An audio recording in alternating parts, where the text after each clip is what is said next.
સવાર પડે દિવસ ઉગે અને સમાચાર સામે આવે છે કે ક્યાંક પુલ તૂટી પડ્યા છે, ક્યાંક આગ લાગી છે, ક્યાંક બેફામ વાહને નિર્દોષ લોકોને અડફેટે લીધા છે, ક્યાંક કોક ડૂબી ગયું છે, ક્યાંક કોક સળગી ગયું છે. અને હવે આપણે બધા પણ આ વાતોથી, આ સમાચારોથી ટેવાઈ ગયા. જેના સ્વજનો જાય છે એ લોકોને ફરક પડે છે, બાકી કોઈને કંઈ જ ફરક પડતો નથી. આવી બધી દુર્ઘટનાઓ ઘટે, રેસ્ક્યુની કામગીરી કરવામાં આવે, વળતરની જાહેરાત થાય ને પછી તું તારા રસ્તે ને હું મારા રસ્તે. આજે વાત કરવી છે વારંવાર ઘટી રહેલ માનવ સર્જિત દુર્ઘટનાઓની. જય હિન્દ, BSI NDV ન્યૂઝ પર આપની સાથે હું છું નિધિ ગઢવી. કોઈ પણ દુર્ઘટના ઘટે એટલે 2-5 લાખ રૂપિયાની સહાય આપીને સંતોષ માની લેવામાં આવે છે. કોઈ દોષિત પકડમાં આવે તો ઠીક, બાકી વર્ષોના વર્ષો સુધી કેસો ચાલે છે અને વધીને નાના માછલાઓ પકડાય છે. મોટા મગરમચ્છોને છોડી દેવા, તંત્રની બેદરકારી, સત્તાધીશોની નિષ્ક્રિયતા, બધું મળીને આપણા સ્વજનોનો ભોગ લઈ રહ્યા છે. આ બધામાં જે કોમન પોઈન્ટ છે એ છે કડક પગલાના આદેશ. કોઈ પણ દુર્ઘટના ઘટે એટલે તરત જ કડક પગલાના આદેશ આપી દેવામાં આવે છે, પણ શું કોઈ કડક પગલા અત્યાર સુધી લેવાયા છે ખરા?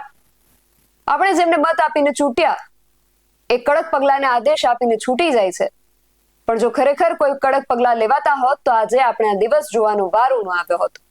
આ કોઈ પહેલી ઘટના નથી. આ પહેલા પણ અનેક આવી ઘટનાઓ ઘટી ચૂકી છે, જેના કડક પગલાઓ માત્ર કાગળ પર જ રહ્યા છે. વર્ષ 2019 કાંકરિયા રાઈડ દુર્ઘટના. અમદાવાદના કાંકરિયા એમ્યુઝમેન્ટ પાર્કમાં જોય રાઈડ તૂટી પડતા કેટલાય લોકોના મોત થયા હતા અને કેટલાય લોકો ઈજાગ્રસ્ત થયા હતા. આ ઘટનામાં રાઈડની જાળવણી અને સુરક્ષા ધોરણો પર ગંભીર સવાલો ઉઠ્યા. સવાલો ઉઠતા જ એવી બાંહેધરી આપવામાં આવી હતી કે કડક કાર્યવાહી કરવામાં આવશે. વર્ષ 2019 સુરત તક્ષશિલા અગ્નિકાંડ. સુરતની તક્ષશિલા આર્કેડમાં લાગેલી આગમાં 22 વિદ્યાર્થીઓના કરુણ મોત થયા. આ ઘટનામાં ઇમારતમાં ફાયર સેફટીના નિયમોનો સરેઆમ ભંગ થયો. આગ કાંડ બાદ ફાયર સેફટીના નિયમોના કડક અમલની વાતો થઈ, પણ આ વાતો માત્ર વાતો જ રહી. વર્ષ 2020 અમદાવાદ શહેર હોસ્પિટલ અગ્નિકાંડ. કોવિડ મહામારી દરમિયાન અમદાવાદની હોસ્પિટલમાં આગ લાગવાથી દર્દીઓના મોત થયા.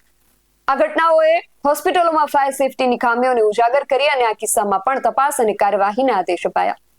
વર્ષ 2021 ભરૂચ હોસ્પિટલ અગ્નિકાંડ. ભરૂચની વેલફેર હોસ્પિટલ, જે COVID-19ના દર્દીઓ માટે સમર્પિત હોસ્પિટલ હતી, ત્યાં આગ લાગી. આગમાં ઓછામાં ઓછા 16 દર્દીઓ અને 2 નર્સ સહિત કુલ 18 જેટલા લોકોના કરુણ મોત થયા. આગનું ચોક્કસ કારણ સ્પષ્ટપણે જાહેર કરવામાં પણ ન આવ્યું અને ફાયર સેફટીના નિયમો અને ઇલેક્ટ્રિક ખામીઓ પર સવાલો ઉઠ્યા. આ ઘટના બાદ રાજ્યભરની હોસ્પિટલોમાં ફાયર સેફટી ઓડિટ અને કડક નિયમોના પાલન માટે આદેશ આપવામાં આવ્યા. વર્ષ 2022 મોરબી ઝૂલતા પુલ દુર્ઘટના. મોરબીમાં મચ્છુ નદી પરનો ઐતિહાસિક ઝૂલતો પુલ તૂટી પડતા 130 થી વધુ લોકોના મોત થયા. ખૂબ ભયાવહ દુર્ઘટના. પુલના સમારકામ અને જાળવણીમાં વ્યાપક બેદરકારી સ્પષ્ટપણે જોવા મળી. આ દુર્ઘટના બાદ પણ મોટા પાયે તપાસ અને કડક કાર્યવાહીના આદેશ આપવામાં આવ્યા. વર્ષ 2024 વડોદરા હરણી બોટ કાંડ. વડોદરાના હરણી તળાવમાં શાળાના બાળકોને લઈ જતી બોટ પલટી જતા માસૂમ બાળકો અને શિક્ષકોના મોત થયા. બોટમાં ક્ષમતા કરતા વધુ લોકો બેસાડવા, લાઈફ જેકેટનો અભાવ અને સુરક્ષા નિયમોનું ઉલ્લંઘન આ બધા દુર્ઘટનાનું મુખ્ય કારણ હતા. આમાં પણ કડક પગલાના આદેશ આપવામાં આવ્યા અને કેટલાક કડક પગલા લેવામાં આવ્યા છે એ આપણે થોડા દિવસ અગાઉ મુખ્યમંત્રીના કાર્યક્રમમાં જોયું હતું. વર્ષ 2024 રાજકોટ TRP અગ્નિકાંડ.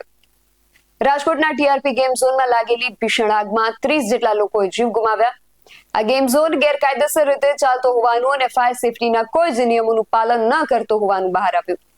આ દુર્ઘટના બાદ પણ રાજ્યભરના ગેમ ઝોન અને આવા સ્થળો પર કડક કાર્યવાહીના આદેશ આપવામાં આવ્યા અને આ આદેશો બાદ રાજકોટના KKV ચોક નજીક નિર્માણ પામી રહેલ મનપાના ગેમ ઝોનને લઈને પણ કેટલાય સવાલો ઉઠ્યા. અને હવે આ ગંભીરા બ્રિજ દુર્ઘટના. 9 લોકોના મોત અને 1 ઘાયલ. મૃતકોના પરિવારજનોને 4 લાખની સહાય, ઈજાગ્રસ્તોને 50,000ની. અને અંતે કડક પગલા લેવાના આદેશ. ઘટના બને છે, તંત્ર ઊંઘતું ઝડપાય છે, લાશોના ઢગલા થાય છે, વિપક્ષ અને મીડિયા પ્રહારો કરે છે અને છેવટે સરકાર દ્વારા કડક કાર્યવાહી અને ભવિષ્યમાં આવી ઘટના ન બને તેની તકેદારી જેવા આશ્વાસનો આપી દેવામાં આવે છે. પરંતુ સવાલ એ થાય છે કે શું ખરેખર આ કડક પગલા લેવાયા છે? શું જવાબદારોને કાયમી ધોરણે સજા મળે છે? અને સૌથી અગત્યનું, શું આ ઘટનાઓમાંથી કોઈ બોધપાઠ લઈને ભવિષ્યમાં આવી દુર્ઘટનાઓ અટકાવવા માટે કોઈ નક્કર પગલા લેવામાં આવે છે? જવાબ છે ના. જો કોઈ આવી તકેદારી, કોઈ કડકાઈ દાખવવામાં આવી હોત તો આવી દુર્ઘટનાઓ બનતી અટકી હોત. હકીકત એ છે કે જવાબદારો આંખ આડા કાન કરીને બેસી રહે છે.